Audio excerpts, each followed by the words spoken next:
वडील तर म्हणायचे यार काय कुठं लागलं काय करायला लागलं तू. आणि आईला तर जास्त एवढं हे नव्हतं कळत नसायचं की काय. त्याला तिला वाटत जरा संघाचंच काम करतं आपलं. ओके. ते भाजपाचं करत असताना तिला वाटतं संघाचंच काहीतरी काम करतोय. पण नंतर मग असं गर्दी मुलांना जमवणं मग त्यांना कुठेतरी घेऊन जाणं काही संघर्ष निर्माण झाला जेव्हा राजकीय काम करत असताना समोरच्या व्यक्तींबरोबर. तेव्हा मग घरामध्ये लक्ष झालं की हा हा काहीतरी चुकीचं करतो काय आता काहीतरी भांडणं त्यांना होणार आहे का काय. समोरच्या जरा त्या काळामध्ये आमच्या भागामध्ये काँग्रेसचं प्राबल्य होतं. त्या काळामध्ये सगळे पैसा पाणी गुन्हेगारी या सगळ्या माध्यमातून राजकारण चालायचं.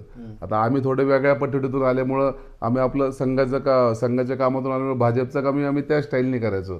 अशा स्टाईलने कधी केलं नाही. म्हणजे आमच्याकडे पर सुरेबिरा लावून हे करायचे बरं कमरेला. हा हे बघ रे याच्या खिशात किती पैसे काढून घे काय तू भाजपचं काम करतो बरं तुला कळतं का काय वगैरे असं खूप म्हणजे एवढं होतं. हो भयानक होतं. आमच्याकडं स्वारगेटच्या वरती संध्याकाळी 7 नंतर रिक्षा येत नसायची. असं एवढं म्हणजे गावातले पुण्यातले रिक्षा चालक असू दे किंवा कुठले छोटे मोठे व्यावसायिक असू दे ते तुम्हाला सारसबाग स्वारगेटच्या वरती संध्याकाळी तुम्हाला इकडे येतात. हां त्यांना माहिती वरती यार संध्याकाळच्या वेळेस काही गेलं तर काही कुठं होऊ शकतो. अशी परिस्थिती त्या काळात होती.